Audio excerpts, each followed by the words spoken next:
നിങ്ങൾ ഇപ്പോൾ കേട്ടുകൊണ്ടിരിക്കുന്നത് ജഗദ്ഗുരു തത്വദർശി സന്ത് രാംപാൽജി മഹാരാജ് എഴുതിയ ജ്ഞാനഗംഗ, പേജ് നമ്പർ 227. തത്വജ്ഞാനം ലഭിച്ചതിന് ശേഷം ഭക്തി ആരംഭിക്കുന്നു. അധ്യായം 9 ശ്ലോകം 26, 27, 28 അർത്ഥം നോക്കാം. ആധ്യാത്മികവും ലൗകികവുമായ കാര്യങ്ങൾ ചെയ്യാം. എല്ലാം എന്റെ വിധിപ്രകാരം, അതായത് നിയമപ്രകാരം വേദങ്ങളിൽ പറഞ്ഞിരിക്കുന്നത് പോലെ പൂജകൾ ചെയ്യാം. ഭക്തർക്ക് എന്നിൽ കൂടി ഫലപ്രാപ്തി ഉണ്ടാകുന്നു. ഇതിനെക്കുറിച്ച് ഈ അധ്യായത്തിൽ ശ്ലോകം 20, 21 പറയുന്നുണ്ട്. അധ്യായം 9 ശ്ലോകം 29 ഭഗവാൻ പറയുന്നു, എനിക്ക് ആരോടും വിദ്വേഷമോ ദേഷ്യമോ സ്നേഹമോ ഇല്ല. ഒപ്പം പറയുന്നു, ആരാണോ എന്റെ സ്നേഹത്തോടെ ഭജിക്കുന്നുവോ ഞാൻ അവരുടെ പ്രിയപ്പെട്ടതാണ്. അവർ എനിക്ക് പ്രിയമുള്ളവരാണ്. അതായത് ഞാൻ അവരിലും അവർ എന്നിലുമുണ്ട്. രാഗദ്വേഷത്തിന്റെ യഥാർത്ഥ ഉദാഹരണമാണ് പ്രഹ്ലാദന്റെ കഥ. പ്രഹ്ലാദൻ വിഷ്ണു ഭക്തനായിരുന്നു. ഹിരണ്യകശിപു പ്രഹ്ലാദന്റെ പിതാവ് വിഷ്ണു വിരോധിയായിരുന്നു. അതുകൊണ്ട് ഭഗവാൻ നരസിംഹ അവതാരമെടുത്ത് പ്രഹ്ലാദനെ രക്ഷിച്ചു. രാക്ഷസനായ ഹിരണ്യകശിപുവിന്റെ കുടൽമാല വലിച്ചു കീറിക്കൊന്നു. ഇതിൽ നിന്നും ഭഗവാന്റെ രാഗദ്വേഷ ഭാവങ്ങൾ സ്പഷ്ടമാണ്. പ്രഹ്ലാദനോട് സ്നേഹവും ഹിരണ്യകശിപുവിനോട് ദ്വേഷവുമായിരുന്നു. അതാണ് ഗീത പറയുന്നത്. അധ്യായം 2 ശ്ലോകം 53 തത്വജ്ഞാനമുണ്ടായാൽ നാനാതരത്തിലുള്ള വികാര വിചാരങ്ങളിൽ മനസ്സ് ഭ്രമിക്കാതെ പൂർണ്ണ പരമാത്മാവിൽ ദൃഢമായി തീരും. അപ്പോൾ മനസ്സ് മറ്റ് ചിന്തകളിൽ നിന്ന് മോചിതമായി ഭഗവാനിൽ മാത്രം ദൃഢമായി തീരുന്നു. ഭക്തി ഉദിക്കുന്നു. ഗീത അധ്യായം 2 ശ്ലോകം 46 പറയുന്നു, എന്തെന്നാൽ വലിയൊരു ജലാശയം കിട്ടിക്കഴിഞ്ഞാൽ ഏതൊരു കുളത്തിലെ ജലമാണോ മഴ പെയ്തില്ലെങ്കിൽ 10 വർഷത്തോളം വറ്റാതിരിക്കുന്നുവോ, പിന്നെ ചെറിയ ജലാശയം, അതായത് കുളം, അതിലെ വെള്ളം 1 വർഷത്തേക്ക് പോലും തികയില്ല. അതുകൊണ്ട് എന്തു പ്രയോജനം? അതുപോലെ പൂർണ്ണ പരമാത്മാവിന്റെ ഗുണങ്ങൾ അറിഞ്ഞു കഴിഞ്ഞാൽ ശാസ്ത്രവിധി പ്രകാരം പിന്നെ അന്യദേവീദേവന്മാരിൽ ബ്രഹ്മാവ്, വിഷ്ണു, മഹേശ്വരൻ ആസ്ഥ നിലനിൽപ്പ് ഉണ്ടാകില്ല. നിങ്ങളിപ്പോൾ കേട്ടുകൊണ്ടിരിക്കുന്നത് ജഗദ്ഗുരു തത്വദർശി സന്ത് രാംപാൽജി മഹാരാജ് എഴുതിയ ജ്ഞാനഗംഗ, പേജ് നമ്പർ 228. ചെറിയ ജലാശയം ചീത്തയെന്നല്ല അർത്ഥം. പക്ഷേ അതിന് വേണ്ടത്ര കാര്യപ്രാപ്തിയില്ല. ജീവിതം മുൻപോട്ട് നയിച്ചുകൊണ്ടു പോകാനുള്ള പ്രാപ്തി, അതായത് കുറവ്. വലിയ ജലാശയത്തിന് ആ കഴിവുണ്ട്. അത് തിരിച്ചറിയുന്നത് ക്ഷാമം നേരിടുമ്പോൾ, പ്രശ്നങ്ങൾ ഉണ്ടാകുമ്പോൾ മാത്രമാണ് അത് മനസ്സിലാകുന്നത്. അപ്പോൾ നിങ്ങൾ ചെറിയ ജലാശയം വിട്ടിട്ട് വലിയ ജലാശയത്തെ ആശ്രയിക്കുന്നു. ഇതുപോലെ തത്വദർശിയായ ഗുരുവിൽ നിന്ന് പൂർണ്ണ പരമാത്മാവിനെ കുറിച്ചുള്ള തത്വജ്ഞാനത്തിൽ കൂടി ബ്രഹ്മിനെ കുറിച്ച് മനസ്സിലാക്കിയതിനു ശേഷം ആ പൂർണ്ണ ബ്രഹ്മിൽ അനന്യ മനസ്സോടെ പൂർണ്ണ ഭക്തിയോടെ ആശ്രിതരായി മാറുന്നു. ഗീത അധ്യായം 18 ശ്ലോകം 62 പറയുന്നു, അല്ലയോ അർജുന, നീ പൂർണ്ണ ഭക്തിഭാവത്തോടെ പരമേശ്വരനെ അഭയം പ്രാപിക്കൂ. ആ പരമാത്മാവിന്റെ കൃപയാൽ പരമമായ ശാന്തി ലഭിക്കും. ശാശ്വതമായ സ്ഥാനം, അതായത് ഒരിക്കലും നഷ്ടമാകാത്ത സത്ലോക പ്രാപ്തിയുണ്ടാകും. ഗീത അധ്യായം 18 ശ്ലോകം 63 പറയുന്നു, ഞാൻ നിനക്ക് ഈ രഹസ്യമായ അതിഗോപനീയമായ അറിവ് ഗീതോപദേശം പറഞ്ഞു തന്നു. ഇനി നിന്റെ മനസ്സിൽ എന്ത് തോന്നുന്നുവോ അതുപോലെ ചെയ്യുക. എന്തെന്നാൽ ഈ ഗീതോപദേശത്തിന്റെ അവസാന അധ്യായത്തിന്റെ അവസാന ശ്ലോകങ്ങളാണ്. അതുകൊണ്ടാണ് പറയുന്നത്, ഗീതോപദേഷ്ടാവായ ബ്രഹ്മിന്റെ കാലന്റെ ഇഷ്ടദേവ് പൂർണ്ണ ബ്രഹ്മാകുന്നു. ഗീത അധ്യായം 18 ശ്ലോകം 64 പറയുന്നു, ഏറ്റവും പരമരഹസ്യമായ അറിവ് ഒരിക്കൽ പറഞ്ഞു. ഈ പൂർണ്ണ പരമാത്മാവ് അതിനെക്കുറിച്ച് അധ്യായം 18 ശ്ലോകം 62 പറയുന്നു, എന്റെ പൂജ്യ ഇഷ്ടദേവനാണ്. അതായത് ഞാനും ബ്രഹ്മ ക്ഷരപുരുഷൻ ആ പൂർണ്ണ ബ്രഹ്മിനെയാണ് പൂജിക്കുന്നത്. ഇത് ഞാൻ നിന്റെ നന്മയ്ക്കായിട്ടാണ് പറയുന്നത്. ഇത് ഗീതോപദേഷ്ടാവായ ഭഗവാൻ ഗീതാധ്യായം 15 ശ്ലോകം 4 പറയുന്നു. അതിൽ പറയുന്നു, ഞാൻ ആ ആദിപുരുഷ പരമേശ്വരനിൽ അഭയം പ്രാപിക്കുന്നു. അതുകൊണ്ട് ഇവിടെ പറയുന്നു, എന്തെന്നാൽ രഹസ്യങ്ങളുടെ രഹസ്യമായ അതിഗോപനീയമായ രഹസ്യമാണ്. പ്രത്യേകത, മറ്റ് ഗീതാ വിവർത്തകർ തെറ്റായ വിവർത്തനം ചെയ്തിരിക്കുന്നു. ഇഷ്ട അസീമേൻ ദൃഢമിതി, ഇതിന്റെ അർത്ഥം നീ എനിക്ക് പ്രിയമുള്ളവനാണ് എന്നാണ് കൊടുത്തിരിക്കുന്നത്. അധ്യായം 18 ശ്ലോകം 64 ശരിയായ അർത്ഥം, സർവ് ഗുഹ്യാത്മം ഭൂയഃ ശ്രൃണു മേ പരമം വചഃ ഇഷ്ടഃ അസി മേ ദണ്ഡം ഇതി തതഃ വക്ഷ്യാമി തേ ഹിതം സർവഗുഹ്യതമം. സമ്പൂർണ്ണ രഹസ്യമായത്തിലും അതിഗോപനീയം. മേം എന്റെ, പരമം പരമരഹസ്യയുക്ത, ഹിതം ഇഷ്ടമായ, വച വചനം, തേ നിനക്ക്, ഭൂയ പിന്നീട് വക്ഷ്യാമി പറയാം, തഥാ ഇതിനെ, ശൂണു കേൾക്കുക ഇതി. ഈ പൂർണ്ണ ബ്രം മേം എന്റെ, ദൃഢം ഉറച്ച തീരുമാനം, ഇഷ്ട പൂജ്യദേവൻ അസി ആകുന്നു. നിങ്ങൾ ഇപ്പോൾ കേട്ടുകൊണ്ടിരിക്കുന്നത് ജഗദ്ഗുരു തത്വദർശി സന്ത് രാംപാൽജി മഹാരാജ് എഴുതിയ ജ്ഞാനഗംഗ, പേജ് നമ്പർ 229. ഗീത അധ്യായം 18 ശ്ലോകം 65 ഗീതോപദേഷ്ടാവായ ഭഗവാൻ കാലഭഗവാൻ ക്ഷരപുരുഷ പറയുന്നു, അഥവാ എന്നെ ശരണം പ്രാപിക്കണമെങ്കിൽ അനന്യ മനസ്സോടെ എന്നെ ഭജിക്കൂ. മറ്റു ദേവതമാരെ, ബ്രഹ്മാവ്, വിഷ്ണു, മഹേശ്വർ ഇവരുൾപ്പെടുന്ന മറ്റു ദേവതമാരെയും പിതൃപൂജയും ഉപേക്ഷിക്കണം. പിന്നീട് എന്നെ പ്രാപിക്കാം. അതായത് എന്റെ ഈ ബ്രഹ്മലോകത്തിലെ മഹാസ്വർഗ പ്രാപ്തിയുണ്ടാകും. ഞാൻ നിന്നോട് സത്യമായി പ്രതിജ്ഞ ചെയ്യുന്നു, നീ എനിക്ക് പ്രിയമുള്ളവനാണ്. ഗീതാധ്യായം 18 ശ്ലോകം 66 പറയുന്നു, അഥവാ ഏകം, ആ അദ്വിതീയമായ, അതായത് അതിനോട് തുലനം ചെയ്യാൻ മറ്റൊന്നില്ല, ആ ഒരേ ഒരു ശക്തി, എല്ലാ ബ്രഹ്മാണ്ടങ്ങളുടെയും സൃഷ്ടാവ്, എല്ലാ ജീവജാലങ്ങളെയും ചരാചരങ്ങളെയും പരിപോഷിപ്പിക്കുന്നവനായ പരമേശ്വരനെ ശരണം പ്രാപിച്ചാൽ എന്റെ ഓം മന്ത്ര ജപത്താൽ ഉണ്ടായ സിദ്ധി മറ്റ് ധാർമ്മിക ശാസ്ത്രീയ യജ്ഞങ്ങൾ എന്നിൽ അർപ്പിക്കുക. അതുകൊണ്ട് നീ എന്റെ കടത്തിൽ നിന്നും മോചിതനാകുന്നു. ആ ഏകം അദ്വിതീയ ശരണത്തിൽ ലയിക്കും. ഞാൻ നിന്റെ സർവ്വ പാപങ്ങളിൽ നിന്നും കാലന്റെ കടത്തിൽ നിന്നും മോചിപ്പിക്കും. നീ വിഷമിക്കേണ്ട. പ്രത്യേകത: ഗീതാ വിവർത്തകരായ മറ്റുള്ളവർ ശ്ലോകം 66 വിവർത്തനം തെറ്റായി നൽകിയിരിക്കുന്നു. വ്രജിന്റെ അർത്ഥം താഴെ കൊടുക്കുന്നു. വ്രജ് എന്നാൽ വരിക എന്നാണ് കൊടുത്തിരിക്കുന്നത്. ശരിയായ അർത്ഥം വ്രജ് എന്നാൽ പോകുക എന്നാണ്. അധ്യായം 18 ശ്ലോകം 66 സർവധർമാൻ പരിത്യജ്യ മാം ഏകം ശരണം വ്രജ് അഹം ത്വാ സർവപാപേഭ്യഃ മോക്ഷയിഷ്യാമി മാ ശുചഃ. വിവർത്തനം: മാം എന്റെ, സർവധർമാൻ സമ്പൂർണ്ണ പൂജകളെ, പരിത്യാജ ത്യജിച്ചിട്ട് നീ കേവലം, ഏകം ആ ഒരേ ഒരു പൂർണ്ണ ബ്രഹ്മിനെ ശരണം അഭയം, വ്രജ പോകും, അഹം ഞാൻ, ത്വാ നിന്നെ, സർവപാപേഭ്യ സമ്പൂർണ്ണ പാപങ്ങളിൽ നിന്നും, മോക്ഷയിഷ്യാമി മോചിപ്പിക്കാം, മാ ശുച നീ വിഷമിക്കേണ്ട. ബ്രഹ്മിന്റെ ഭക്തൻ ബ്രഹ്മിനെയും പൂർണ്ണ ബ്രഹ്മിന്റെ ഭക്തൻ പൂർണ്ണ ബ്രഹ്മിനെയും പ്രാപിക്കുന്നു. ഗീത അധ്യായം 8 ശ്ലോകം 5 മുതൽ 10, 13. ഗീത അധ്യായം 17 ശ്ലോകം 23 പറയുന്നു, എന്തെന്നാൽ ഞാനാകുന്ന ബ്രഹ്മിനെ പൂജിക്കാൻ ഓം എന്ന അക്ഷരം ഉച്ചരിച്ച് ജപിച്ചാൽ മതി. ഏതൊരു ഭക്തനാണോ അവസാന ശ്വാസം വരെ, മരണം വരെ ജപിക്കുന്നുവോ അവർക്ക് ഉന്നത സ്ഥാനം ലഭിക്കുന്നു, മോക്ഷമല്ല. ഗീത ഉപദേഷ്ടാവായ ബ്രഹ്മ അധ്യായം 7 ശ്ലോകം 18 സൂചിപ്പിക്കുന്നു, അതായത് എന്റെ ഉന്നതമായ സ്ഥാനം അനുത്തമമാണ്, ഉത്തമമല്ലാത്തത്.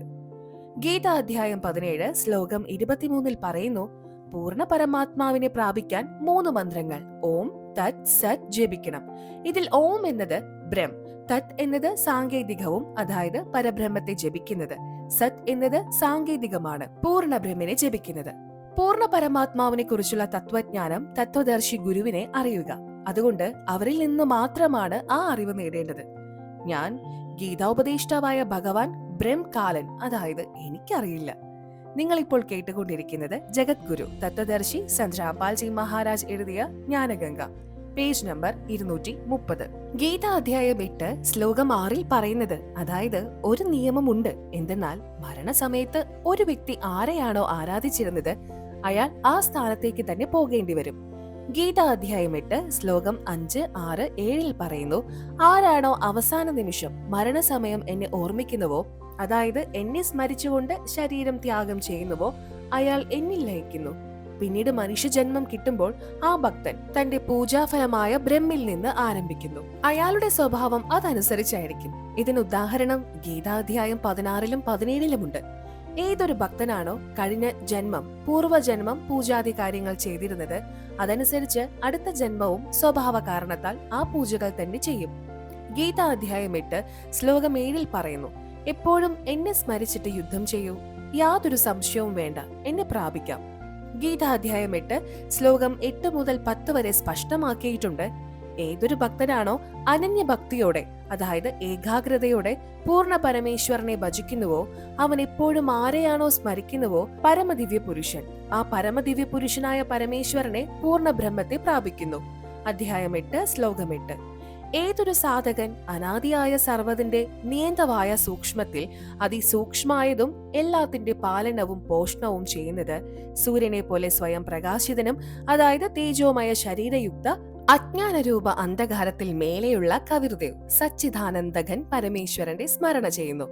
അധ്യായം 8 ശ്ലോകം 8. ആ ഭക്തൻ 3 മന്ത്രങ്ങൾ അടങ്ങിയ ഭജന ചെയ്ത് ശക്തിയുടെ ഫലം അവസാനം ശരീരം ത്യാഗം ചെയ്യുന്ന സമയത്ത് സ്മരിച്ചുകൊണ്ട് ത്രികുടിയിൽ എത്തിയിട്ട് നിരന്തരം സാർനാമം തന്റെ പ്രാർത്ഥനാ ജപം ആർക്കാണോ ആ അന്ധകാരത്തിന് അപ്പുറമുള്ള കബീർദേവിനെ പരമാത്മാവായ തേജോമയമായ പരമേശ്വരനെ പ്രാപിക്കും. അധ്യായം 8 ശ്ലോകം 10. ബ്രഹ്മിനെ ക്ഷരപുരുഷനെ പൂജിക്കുന്നത് അനുചിതമാകുന്നു, മോശമാകുന്നു.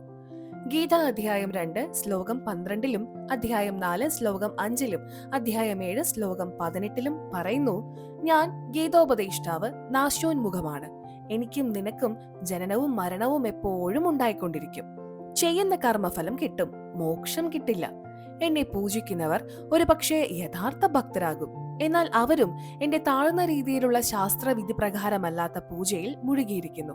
അതുകൊണ്ട് ഗീത അധ്യായം 18 ശ്ലോകം 62, 64, 66 പറയുന്നു, ആ പരമേശ്വരനെ അഭയം പ്രാപിക്കേ. എന്റെ പൂജ്യദേവനും ആ പരമാത്മാവാണ്.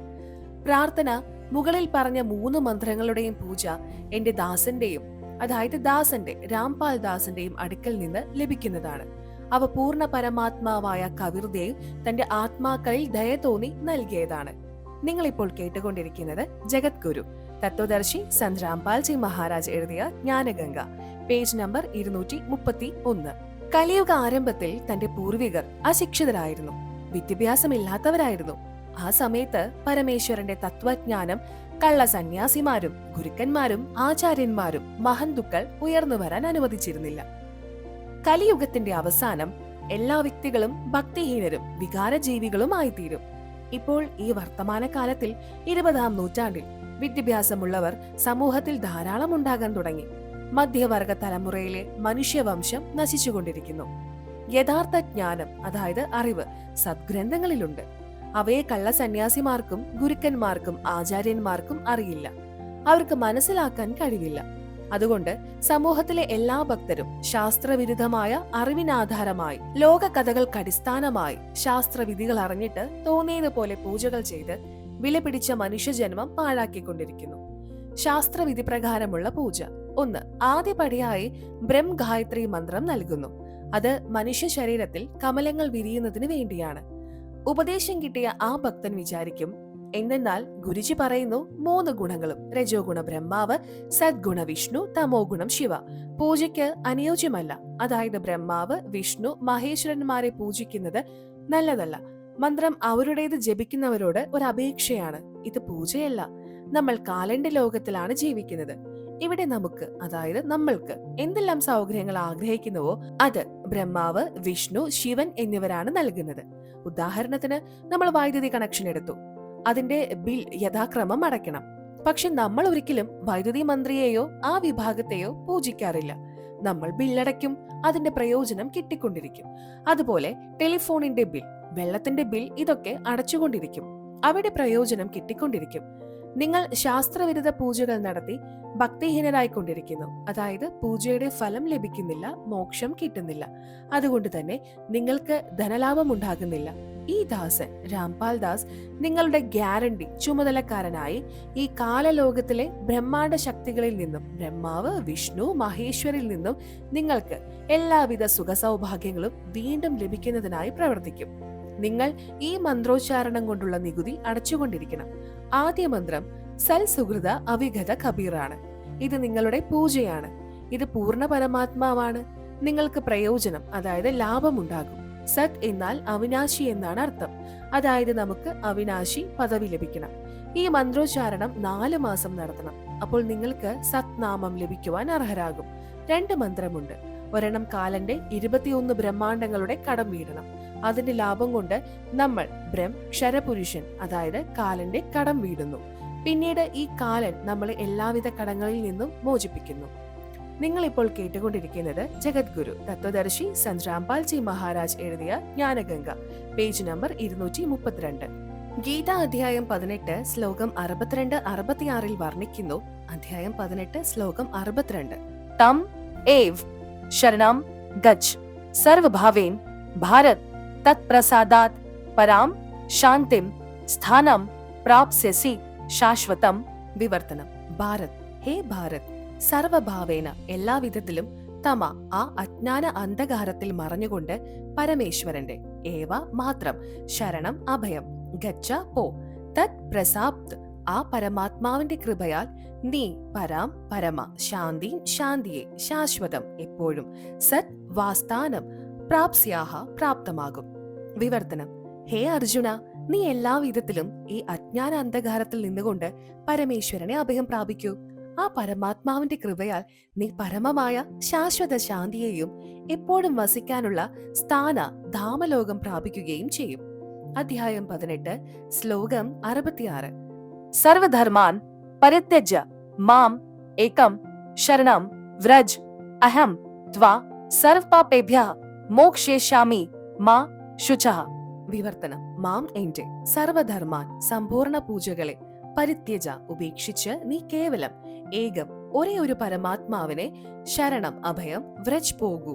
അഹം ഞാൻ, ത്വാ നിന്റെ, സർവപാപേഭ്യ സമ്പൂർണ്ണ പാപങ്ങളിൽ നിന്ന് മോക്ഷയിഷ്യാമി മോചിപ്പിക്കാം, മാ ശുച നീ ദുഃഖിക്കേണ്ട.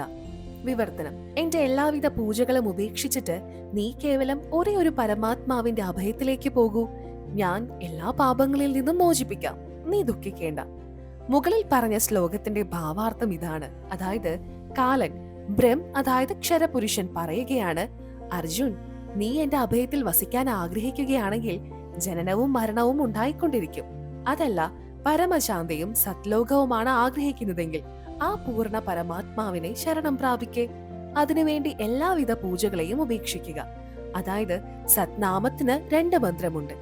അതിലെ ആദ്യ മന്ത്രം കൊണ്ട് കിട്ടിയ ഫലം എന്നിൽ, അതായത് ബ്രഹ്മകാലനിൽ ഉപേക്ഷിച്ചിട്ട് പിന്നീട് സർവഭാവത്തോടെ ഏകാഗ്രതയോടെ ആ ഒരേ ഒരു സർവശക്തിമാനായ പരമേശ്വരന്റെ അഭയത്തിലേക്ക് പോകൂ. ഞാൻ നിന്നെ സർവകടത്തിൽ നിന്നും മോചിപ്പിക്കാം, നീ ദുഃഖിക്കേണ്ട. പിന്നീട് സത്നാമത്തിലെ 2ാമത്തെ മന്ത്രത്തിന്റെ ലാഭസിദ്ധി നമ്മൾ പരബ്രഹ്മന്, അതായത് അക്ഷരപുരുഷന് നൽകണം. എന്തെന്നാൽ നമ്മൾ അക്ഷരപുരുഷന്റെ ലോകത്തിൽ കൂടിയാണ് സത് ലോകത്തിലേക്ക് പോകുന്നത്. അതിന്റെ നികുതി കൊടുക്കണം. 3ാമത്തെ മന്ത്രം സത് ശബ്ദം, അതായത് സാരനാം കിട്ടും. അത് സത്ലോകത്തിലെ സ്ഥായിയായ സ്ഥാനത്തിന് വേണ്ടിയുള്ളതാണ്. അഥവാ ഏതെങ്കിലും വ്യക്തി വിദേശത്തേക്ക് പോയിട്ടുണ്ടെങ്കിൽ അവിടെ അവന് സർക്കാരിന്റെ കടമുണ്ട്. പിന്നെ തിരിച്ച് സ്വദേശത്തേക്ക് മടങ്ങി വരാൻ ആഗ്രഹിക്കുകയാണെങ്കിൽ ആദ്യം അവന് ആ ദേശത്തിലെ കടത്തിൽ നിന്നും മോചനം കിട്ടണം. പിന്നെ നോ ഡ്യൂ സർട്ടിഫിക്കറ്റ്, NOC, കടം വീട്ടിയ തെളിവ്, സാക്ഷിപത്രം വാങ്ങണം. അപ്പോൾ മടങ്ങി വരാനുള്ള പാസ്പോർട്ട് ലഭിക്കും. അല്ലെങ്കിൽ മടങ്ങി വരാൻ അനുവദിക്കില്ല. നിങ്ങൾ ഇപ്പോൾ കേട്ടുകൊണ്ടിരിക്കുന്നത് ജഗദ്ഗുരു തത്വദർശി സന്ത് രാംപാൽജി മഹാരാജ് എഴുതിയ ജ്ഞാനഗംഗ, പേജ് നമ്പർ 233. ഇപ്രകാരം നിങ്ങൾ ഈ കാലലോകത്തിൽ ശാസ്ത്രവിരുദ്ധ പൂജകൾ ചെയ്ത് ഭക്തിഹീനരായി കടക്കാരായി മാറുന്നു. ആദ്യം നിങ്ങളെ കച്ചവടക്കാരൻ, ജന്മിയാക്കും. അതിനായി കബീർ സാഹിബ് ദാസനായ എന്നെ, സന്ത് രാംപാൽ ദാസിനെ നിങ്ങളുടെ പ്രതിനിധിയായി, റെപ്രസെന്റേറ്റീവായി അയച്ചു. ആ പരമേശ്വരനെ പോലെ ഈ ദാസനും രാംപാൽജി നിങ്ങളുടെ ഗ്യാരന്റർ ചുമതല വഹിക്കും. ബ്രഹ്മാവ്, വിഷ്ണു, മഹേശ്വരന്മാരുമായി നിങ്ങളുടെ കണക്ഷൻ വീണ്ടും പുനഃസ്ഥാപിക്കാം. അതിനായി നിങ്ങൾ ഇവരുടെ മന്ത്രങ്ങൾ ശേഖരിച്ച് അതിന്റെ ബില്ലടയ്ക്കുക. ഈ ലോകത്ത് നിന്ന് നിങ്ങൾ മോചിതരാകാത്ത കാലം വരെ എല്ലാവിധ ഭൗതിക സുഖങ്ങളും നിങ്ങൾക്ക് കിട്ടിക്കൊണ്ടിരിക്കും. ഒപ്പം നിങ്ങൾ ഭക്തിയുടെ ധനവാനായി തീരും. മറ്റൊരു വിധത്തിൽ പറഞ്ഞാൽ നമ്മുടെ ശരീരത്തിൽ കമലദളങ്ങൾ ഉണ്ടാകും. എപ്പോഴാണോ നമ്മൾ ശരീരം ഉപേക്ഷിച്ച് പരമാത്മാവിന്റെ അടുക്കൽ പോകുമ്പോ അപ്പോൾ ഈ കമലദളങ്ങൾ കൂടിയാണ് പോവുക. എങ്ങനെന്നാൽ 1 മൂലകമലത്തിൽ താമരയിൽ ഗണപതി, 2 സ്വാതകമലത്തിൽ സാവിത്രി ബ്രഹ്മാവ്, 3 നാഭികമലത്തിൽ ലക്ഷ്മിയും വിഷ്ണുവും, 4 ഹൃദയകമലത്തിൽ പാർവതിയും ശിവനും, 5 കണ്ഠകമലത്തിൽ ദുർഗ അഷ്ടാംഗി. ഈ കമലദളങ്ങൾ കൂടിയാണ് നമ്മൾ പോകുന്നത്. അതെപ്പോഴാണോ ഇവരുടെ കടം വീട്ടിത്തീരുന്നോ അപ്പോൾ പ്രഥമ ഉപദേശത്തിൽ നിങ്ങളുടെ എല്ലാ കമലദളങ്ങൾ വികസിക്കും. അതായത് നിങ്ങൾ കടത്തിൽ നിന്നും മോചിതരായി തീരും. അവസാനം നിങ്ങൾ ശരീരം ഉപേക്ഷിച്ചു പോകുമ്പോൾ നിങ്ങളുടെ വഴി ശുദ്ധമായിരിക്കും. അതായത് എല്ലാ കടങ്ങളും വീട്ടി എന്നതിന് ഉള്ള പ്രമാണപത്രം, സാക്ഷിപത്രം കിട്ടും. എന്നാൽ പൂജ നമ്മൾ അടിസ്ഥാന യജമാനനായ കബീർ ദേവിനെ, അതായത് കബീർ സാഹിബിനാണ് ചെയ്യുക. ഉദാഹരണത്തിന്, പതിവ്രതയായ പത്നി തന്റെ ഭർത്താവിനെയാണ് പൂജിക്കുക, യഥോചിതം ബഹുമാനിക്കും. അതുപോലെ ഭർത്താവിന്റെ അനുജനെ അനുജനായും ജ്യേഷ്ഠനെ ജ്യേഷ്ഠനായും മാതാപിതാക്കളെ മാതാപിതാക്കളായും സ്നേഹിക്കുന്നു. പക്ഷെ ഏത് വിധത്തിലുള്ള വികാരമാണോ ഭർത്താവിനോടുള്ളത് മറ്റുള്ളവരോട് ഉണ്ടാകില്ല. അതുപോലെ കബീർ പരമേശ്വരന്റെ ഭക്തന് തന്റെ ഭക്തി സാഫല്യം വരുത്തണം. അതിനാൽ ഈ അജ്ഞാതരുടെ അഭിപ്രായങ്ങൾ കേൾക്കരുത്. പൂർണ്ണ വിശ്വാസത്തോടെ ഈ ദാസൻ നിർദ്ദേശിക്കുന്ന മാർഗത്തിൽ മുഴുകിയിരിക്കൂ. ഈ ഭക്തി സർവോപരി ശാസ്ത്രാടിസ്ഥാനത്തിലുള്ളതാണ്. 2. രണ്ടാമത്തെ പടി സത്നാമം പ്രദാനം ചെയ്യുന്നു. അത് 2 മന്ത്രത്തിൽ കൂടി. 1 ഓം, 2 തത്, അതായത് സാങ്കേതികം, യഥാർത്ഥ ഭക്തന് മാത്രമേ ഉപദേശിക്കുകയുള്ളൂ. 3. മൂന്നാമത്തെ പടി സാരനാമം ഉപദേശിക്കുന്നു. അതിൽ 3 മന്ത്രങ്ങളുണ്ട്. ഓം തത് സത്. അതിൽ തത് സത് സാങ്കേതികമാണ്, അത് ഭക്തന് മാത്രമേ ഉപദേശിക്കുകയുള്ളൂ. ഇപ്രകാരം സാരനാമം 3 മന്ത്രങ്ങൾ അടങ്ങിയ സ്മരണ അഭ്യാസത്തിലൂടെ, പ്രാക്ടീസിലൂടെ ഭക്തൻ പരമദിവ്യ പുരുഷനെ, അതായത് പരമേശ്വർ കവിർദേവിനെ പ്രാപിക്കും. ഈ വിധത്തിൽ 3 മന്ത്രങ്ങളും അടങ്ങിയ സാരനാമം ജപിക്കുന്നത് മൂലം ഭക്തന് പൂർണ്ണ മോക്ഷപ്രാപ്തി ഉണ്ടാകും. നിങ്ങളിപ്പോൾ കേട്ടുകൊണ്ടിരിക്കുന്നത് ജഗദ്ഗുരു തത്വദർശി സന്റ് രാംപാൽജി മഹാരാജ് എഴുതിയ ജ്ഞാനഗംഗ, പേജ് നമ്പർ 234. വിശേഷത: വർത്തമാനകാലത്തിൽ യഥാർത്ഥമായ പൂജ ഈ ദാസന്, അതായത് നമ്മുടെ രാംദാസന് അല്ലാതെ മറ്റാർക്കും അറിയില്ല. അഥവാ ആരെങ്കിലും എന്നിൽ നിന്നും ഇതെല്ലാം മോഷ്ടിച്ച് സ്വയം ഗുരുവായിട്ടുണ്ടെങ്കിൽ അത്തരം ഗുരുക്കളുടെ ചതിയിൽ പെടാതെ ശ്രദ്ധിക്കണം. അവർക്കും അവരുടെ അനുയായികളായ ശിഷ്യർക്കും നരകമാണ് വിധിച്ചിരിക്കുന്നത്. അവരെ കാലനയച്ച ഭൂതന്മാരായി കണ്ടാൽ മതി. സംശയ നിവൃത്തി: 1. മുകളിൽ ഉദ്ധരിച്ച ഗീതാ സാരാംശത്തിൽ നിന്നും വ്യക്തമാകുന്നത് ബ്രഹ്മാവ്, വിഷ്ണു, ശിവന്റെ പൂജകൾ നിഷ്ഫലമെന്നാണ്. പക്ഷേ ഞാൻ 30 വർഷമായി ശിവപൂജ നടത്തിക്കൊണ്ടിരിക്കുന്നു. എങ്കിലും ശ്രീകൃഷ്ണ ഭഗവാൻ എന്റെ പ്രിയ ഭഗവാനാണ്. ഞാൻ ഈ ഈശ്വരന്മാരെ പൂജിക്കുന്നത് ഉപേക്ഷിക്കില്ല. കാരണം എനിക്ക് അത്രയ്ക്കിഷ്ടമാണ് ഇവർ. ഗീത നിത്യേന വായിക്കാറുണ്ട്. രാം, ഹരേ കൃഷ്ണ, രാധേശ്യാം, സീതാറാം, ഓം നമ ശിവായ, ഓം നമോ ഭഗവതേ വാസുദേവായ മുതലായ നാമങ്ങൾ ജപിക്കാറുണ്ട്. തിങ്കളാഴ്ച വ്രതം നോക്കാറുണ്ട്. കാവടി എടുക്കാറുണ്ട്. വീടുകളിൽ ഭിക്ഷദാനം നൽകാൻ പോകാറുണ്ട്. അമ്പലങ്ങളിൽ മൂർത്തി പൂജ ചെയ്യാൻ പോകാറുണ്ട്. സ്വർഗപ്രാപ്തി ആഗ്രഹിക്കുന്നു. പാരമ്പര്യ പൂജകൾ ചെയ്യുന്നതിനെ കുറിച്ച് ഒരു മഹന്തനോട്, സന്യാസിയോട് ഉപദേശം സ്വീകരിച്ചിട്ടുണ്ട്. മറുപടി: ദയവായി നിങ്ങൾ വീണ്ടും മുകളിൽ പറഞ്ഞ ഗീതാ സാരാംശം വായിക്കൂ. എപ്പോഴാണോ തത്വജ്ഞാനിയായ പൂർണ്ണ പരിജ്ഞാനി കണ്ടുമുട്ടുന്നില്ലയോ, പരിചയപ്പെടുന്നില്ലയോ, അതുവരെ നിങ്ങളുടെ സംശയം ഒരു മുള്ളുപോലെ മനസ്സിൽ തറച്ചിരിക്കും.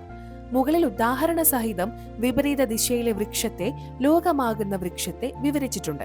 അതിന്റെ വേരാണ് പൂർണ്ണമാവ്. 3 ഗുണങ്ങളും ചേർന്ന രജോ ഗുണം ബ്രഹ്മാവ്, സദ്ഗുണം വിഷ്ണു, തമോ ഗുണം മഹേശ്വരൻ, അതായത് ശിവൻ, ശാഖയുടെ വിതരണവും കൊടുത്തിട്ടുണ്ട്. നിങ്ങൾ ഒരു മാവിൻ തൈ നട്ടിട്ട് അതിന്റെ മൂട്ടിൽ, വേരുകളിൽ വെള്ളമൊഴിച്ചാൽ അത് വൃക്ഷമായി വളരും. അതിന്റെ ശാഖകളിൽ കായ്ഫലം ഉണ്ടാകും. ശാഖകൾ വെട്ടിക്കളയാൻ പറയുമോ? യഥാർത്ഥത്തിൽ രൂപപ്പെടുന്ന ഭക്തിരൂപിയാകുന്ന വൃക്ഷം ശാസ്ത്രവിധി അനുസരിച്ചാണ്. അതായത് പൂജ ശാസ്ത്രവിധി പ്രകാരം തന്നെ വേണം. അതുകൊണ്ട് പൂജ പൂർണ്ണ പരമാത്മാവിന്, അതായത് വൃക്ഷത്തിന്റെ ചുവട്ടിൽ, വേരുകളിൽ തന്നെ ചെയ്യണം. പിന്നെ കർമ്മഫലം 3 ഗുണങ്ങളായ ശാഖകൾക്ക്, ബ്രഹ്മാവ്, വിഷ്ണു, മഹേശ്വർ, ഇവർക്ക് ലഭിക്കും. അതുകൊണ്ടും ഒന്നും ഉപേക്ഷിക്കേണ്ടതായിട്ടില്ല.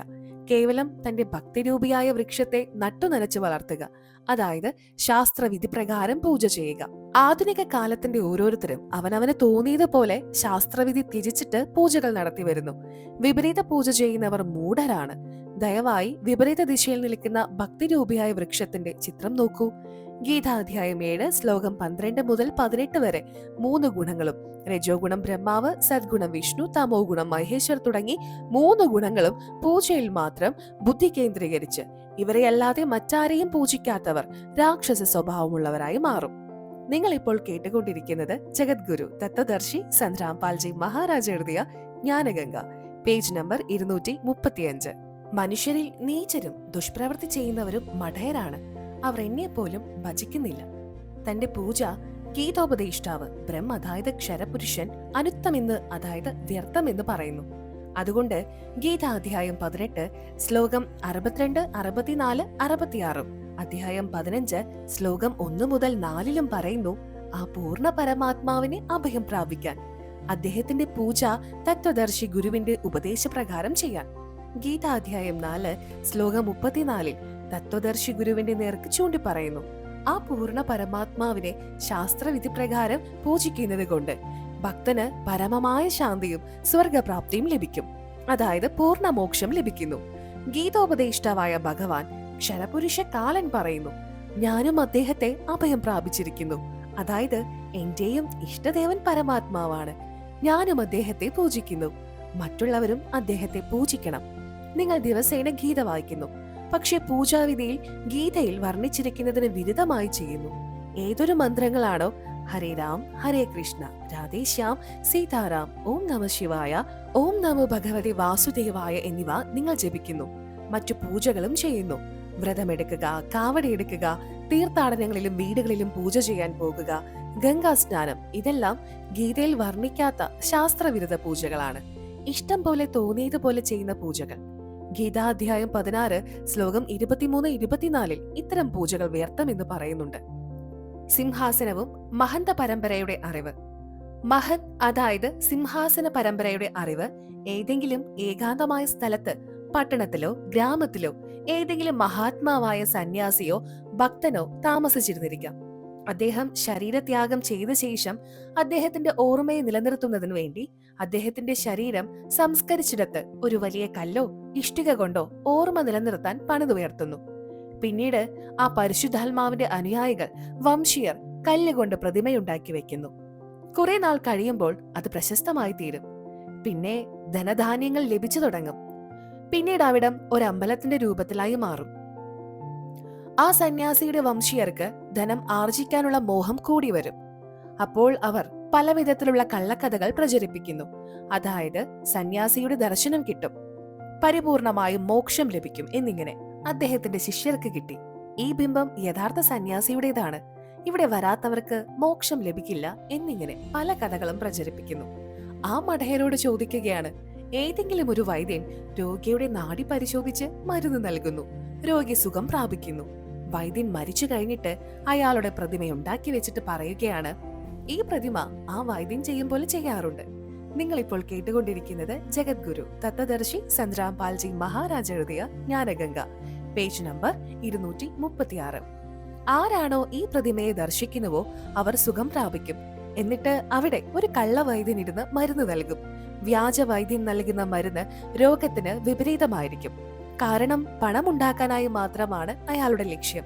അതുകൊണ്ട് ഒരു സന്യാസിയുടെയും പ്രതിമ ആദരണീയമാണ്, പക്ഷേ പൂജിക്കേണ്ടതല്ല.